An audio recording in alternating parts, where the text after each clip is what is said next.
নমস্কার বন্ধুরা, welcome to my YouTube channel. আজকে আবারও এসে গেছি নতুন একটি ভিডিও নিয়ে। আর আজকে তোমাদের শেখাবো কিভাবে পেন্সিল বা সিগারেট প্যান প্র্যাকটিক্যালি সেলাই করতে হয়। চলো তাহলে দেখে নেওয়া যাক। তো বন্ধুরা, আগের দিন আমি প্যান কেটেছি, তোমাদের স্টেপ বাই স্টেপ দেখিয়ে দিয়েছি। দেখতেই পাচ্ছ কিভাবে দাগ দেওয়া আছে, দেখতেই পাচ্ছ। এবার আজকে আমি সেলাইটা তোমাদের শিখিয়ে দেব, একদম অরিজিনালি টেলার্স অনুযায়ী তোমাদের সেলাই শেখাবো। সামনের পার্টে একটা সেলাই দিয়ে নিতে হবে হাইয়ের ওখানে, দেখতে পাচ্ছ। প্রথমে হাইয়ের দিকটায় সেলাই দিয়ে নিয়েছি, সেলাই দেওয়া হয়ে গেল। আর আমি আবার একটা সেলাই দিয়ে নেবো, কারণ অর্ডারিতে সবসময় ডবল সেলাই দিতে হয়, এবং একটা সেলাই কেটে গেলেও যাতে আর একটা সেলাই না কাটে, তার জন্য অবশ্যই সেলাই ডবল দিতে হয়। তো দেখতে পেলে আমি ফার্স্টের পার্টটা কেটে নিলাম, সেলাই করে নিলাম। তো এবার সেকেন্ড পার্টটা ঠিক সেমভাবে যেভাবে সেলাই করেছিলাম ফার্স্টেরটা, ঠিক সেকেন্ড পার্টটা ঠিক সেমভাবে এরমভাবে সেলাই করে নেব। প্রথম সেলাইটা দেওয়া হয়ে গেল এবং সেকেন্ড সেলাইটা আমি দিয়েছি, দেখতেই পাচ্ছ। তো আমার সেকেন্ড সেলাইটাও হয়ে গেল। এবারে আমি সেকেন্ড পার্টটা মানে পিছনের পার্টটা আমি প্রথমে পাতবো মেশিনের উপরে, তারপরে সামনের পার্টটা মেশিনের উপরে পাতবো। কিন্তু সবসময় মনে রাখতে হবে সোজা দিকটা হবে, আর উল্টো দিকটা সবসময় উপরে রেখে দেবো। দেখতেই পেলে ও দিয়ে দিলাম। দেওয়ার পরে আমি সাইডটা এবারে সেলাই করে নিচ্ছি। তো বন্ধুরা, অবশ্যই সেলাই করার সময় একটা জিনিস মনে রেখে দেবে, সামনে হাত রেখে দেবে, একটু হালকা সামনে হাত রেখে দেবে, তাহলে দেখবে সেলাই করার পরে ওখানটায় ফ্রেশভাবে সেলাই হয়ে আছে, কোনো জায়গায় টান হয়ে নেই। দেখবে এমনি সেলাই করলে অনেক সময় টান হয়ে থাকে, তো এটা একটু সামনে হাত রেখে দিলে আর কোনো টানই থাকে না। তাই আমি চেষ্টা করি সব সময় সামনে হাত রেখে দেওয়ার, যাতে ফ্রেশভাবে থাকে। দেখতেই পেলে আমি কিভাবে সেলাই মারলাম আর কিরম ফ্রেশভাবে পড়ে আছে। অ্যাকচুয়ালি সামনে যদি হাত রাখো দেখতে ভালো লাগবে, কারণ কোথাও কুঁচিয়ে থাকবে না, একদম প্লেন হয়ে থাকবে। ইস্ত্রি যেমন করলে যেমন হয় ঠিক তেমনই থাকবে। তো আমার এক সাইডের সেলাই করা হয়ে গেল, দেখতেই পেলে। এবার আর একটা সাইড আমি ঠিক সেমভাবে সেলাই করে নেব, দেখতেই পাচ্ছ কীভাবে সেলাই করছে। তো বন্ধুরা, অবশ্যই আমার চ্যানেলটিকে সাবস্ক্রাইব করে রেখে দিও, আমি আগামী দিনে আরও অনেক ভিডিও নিয়ে আসতে চলেছি। তো বন্ধুরা, এখন রোজা চলছে, এখন কাজের এতই চাপ যে সকালে বিকেলে ভিডিও দিলে ভালো হয়, কিন্তু সময়ের জন্য আমি একদিন বাদে একদিন একটা করে ভিডিও দিচ্ছি, যাতে তোমাদের বুঝতে এবং দেখতে সুবিধা হয়, এবং প্রত্যেকটা স্টেপ বাই স্টেপ আমি তোমাদেরকে শেখানোর চেষ্টা করব এবং শেখাবো। দেখতে পেলে আমি এদিকে সেলাইটা মেরে দিলাম, ফের ওই সেমভাবে উপর দিয়ে সেলাইটা মারবো। সেলাইয়ের উপর থেকে সবসময় চেষ্টা করতে হবে সেলাইয়ের উপর থেকে যেন সেলাইটা হয়, যেন সেলাইয়ের সাইড থেকে না হয়। তো দেখতে পেলে আমার সেলাইটা কমপ্লিট হয়ে গেল। এবারে পায়ের নিচের ঘেরটা তোমরা প্রথমে একটা ফোল্ড মুড়ে নিতে পারো। এটা যেমন দেখো আমি দেখিয়ে দিচ্ছি, প্রথমে তোমরা একটা ফোল্ড মুড়ে নেবে, কারণ যারা নতুন তাদের প্রথমে একটা ফোল্ড মুড়ে নেওয়াই ভালো। মুড়ে নিলে পরের ফোল্ডটা মুড়তে কোনো অসুবিধা হবে না। দেখতে পেলে আমি প্রথম ফোল্ডটা মুড়ে নিলাম। এবারে সেকেন্ড ফোল্ডটা আমি এভাবেই মুড়বে, মোটামুটি 1 ইঞ্চি মতো করে রেখে দে ঠিক এভাবে যেভাবে দেখাচ্ছি তোমরা সেভাবেই মুড়ে নেবে। দেখতে পাচ্ছ এখানেও আমি সামনে হাত রাখছি, কারণ সামনে হাত রাখলে সবসময় মনে রাখতে হবে, সামনে যদি হাত রেখে দাও সেলাইটা ফ্রেশভাবে কোনো জায়গায় কাপড় যে কুঁচিয়ে থাকে সে কুঁচিয়ে থাকবে না, একদম দেখতে পাচ্ছ কোনো ফ্রেশ হয়ে পড়ে আছে। তো আমার একটা পায়ের সেলাই হয়ে গেল। এবং দেখো তোমরা যারা কাজ জানে তারা দেখো এভাবে একেবারেই মুড়ে দিতে পারবে, কোনো অসুবিধা নেই। দেখতে পাচ্ছ এটা আমি একেবারেই মুড়ে দিচ্ছি,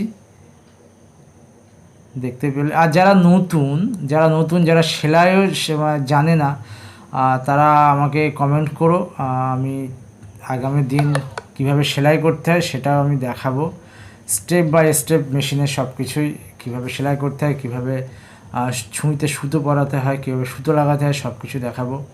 তো বন্ধুরা আমার সেলাই হয়ে গেছে 2 সাইড পায়ের। এইবারে আমি ঘেরটা মানে সেলাই করে নিচ্ছি। 12 ইঞ্চি পায়ের ঘের 1 ইঞ্চি মতো করে রেখে পুরো এটাই আমি সেলাই করে নিচ্ছি। দেখতে পাচ্ছ মোটামুটি এইভাবেই আমি সেলাই করি টেলার্সের। আর দেখতেই পেলে, আর মিডিলটা ওখানে ছুঁচা রেখে দিয়ে ঠিক, আর তারপরে ওই দিকটায় সেলাই করে নেব ফ্রেশভাবে। আর আমি প্রত্যেকটা চেষ্টা করি প্রত্যেকটা সেলাইতে সামনে হাত রাখার। দেখতেই পাচ্ছ তুমি বা তোমরা কিভাবে আমি সেলাই করছি। তো এখানেও 6 ইঞ্চি রেখে দেব, ঠিক সেমভাবে সামনে যেমন রেখেছিলাম পিছনেরটাও এরকম রেখে দেবো। তো প্রথমে আমার সেলাইটা হয়ে গেল, দেখতে পাচ্ছ কত ফ্রেশভাবে পড়ে আছে, ফ্রেশভাবে থাকবে এরকম সামনে হাত রাখলে। তো বন্ধুরা ঠিক সেমভাবে আবার সেলাই মেরে নেবো। আর এইটা সেলাই মারার সময় 1 চাপ দূরত্বে মারবো, যাতে টাইট বা লুজ হলে খুলে নিতে পারে। ওই জন্য আমি একটা চাপ দূর থেকে মারবো, কিন্তু পায়ের ঘেরের ওখানে সেম থাকবে। তো দেখতে পেলে আমার প্যান্ট মোটামুটি কমপ্লিট হয়ে আসছে। তো আমার সেলাই মারা হয়ে গেল, দেখতে পাচ্ছ। এবার এগুলো ভিতরগুলো যেগুলো দেখতে পাচ্ছ কাঁচা আছে সেগুলো প্রত্যেকটাই ইন্টারলক হবে। তো এবারে চাম লাগাবো। চাম লাগানোর আগে যারা নতুন তারা এইভাবে প্রথমে এই পায়ের ওখানে যেমন করে মুড়ে নেওয়া হয়েছিল ফার্স্ট, ঠিক তেমন করে পায়ের এখানটা মানে কোমরের এখানটায় পায়ের মতো করে মুড়ে নিতে হবে। দেখতে পাচ্ছ আমি কেমন করে মুড়ে নিচ্ছি, ঠিক সেমভাবে তোমরাও মুড়ে নেবে। দেখতে পেলে এভাবে মুড়তে হবে, তাহলে চাম লাগাতে গেলে তোমাদের কোনো অসুবিধা হবে না। আমি কিন্তু এভাবে মুড়ি না, আমি একেবারেই মুড়ে দেই, কারণ এভাবে মুড়লে একটু সময় লাগে। যাই হোক, চামটা হচ্ছে যেটা কোমর থাকবে তার 3 ভাগের 1 ভাগ চাম নেবে। নেওয়ার পরে এটা চামটা এভাবে সেলাই করে নেবে যাতে না খুলে যায়। তো দেখতে পেলে খোলার কোনো লাইন নেই।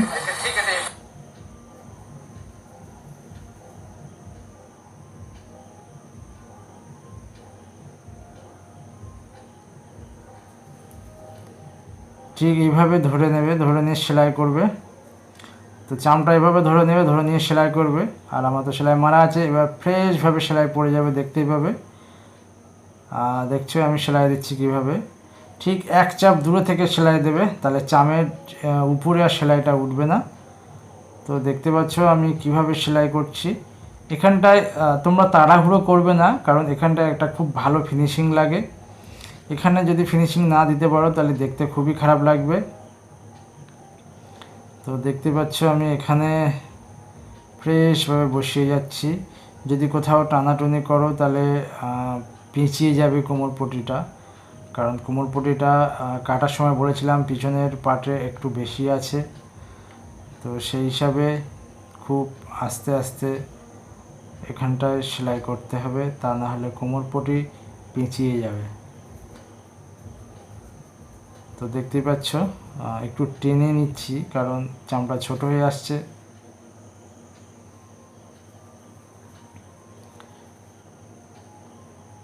তো দেখতে পাচ্ছ কিভাবে আমি লাগাচ্ছি চাম। তোমরাও ঠিক সেম এইভাবেই লাগাবে, এভাবে লাগাবে। আর একটু টেনে টেনে নেবে, তাহলে এদিকে চামড়ার দিকে চলে আসবে আর ফ্রেশভাবে বসে যাবে। তো দেখো আমার 50% চাম লাগানো হয়ে গিয়েছে, আর একটুখানি বাকি আছে। দেখতে পাচ্ছ খুব সুন্দর করে খুব ইজিভাবে করতে পারবে। আর অবশ্যই আমার ভিডিওটা শেষ পর্যন্ত দেখো, তাহলে বুঝতে পারবে আমি কিভাবে কি করছি। আর ভালো লাগলে বন্ধুরা অবশ্যই লাইক করো, কমেন্ট করো। যদি বুঝতে কোথাও অসুবিধা হয় অবশ্যই আমাকে বলো, আমি চেষ্টা করব সেখানে অসুবিধাটাকে সুবিধা করে দেওয়ার। তো আমার কোমরে চাম লাগানো হয়ে গেল, দেখতে পেলে কিভাবে চাম লাগালাম।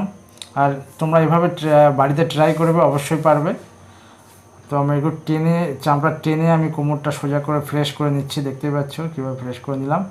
তো এবারে একদম মিডিল থেকে আমি একটা করে একটু চামটা 2 হাত দিয়ে টানবে, টেনে মিডিল থেকে সেলাই মেরে দেবে।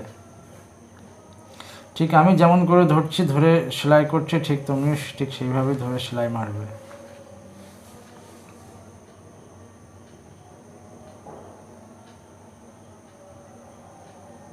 দেখতে পাচ্ছ আমি কিভাবে সেলাই মারছি, একদম ফ্রেশ করে সোজা করে সেলাই মেরে দেবে। দেখেছো, এরকম টেনে করলে কোথাও কুঁচিয়ে থাকবে না, একদম ফ্রেশ পরিষ্কারভাবে একদম হয়ে যাবে। তো আমার চাম লাগানো কোমরপট্টি তো হয়ে গেল, দেখতে পেলে কিভাবে লাগালাম। তো প্যান্ট আমার কমপ্লিট হয়ে গিয়েছে, দেখতে পাচ্ছ প্যান্টটা কমপ্লিট হয়ে গেল।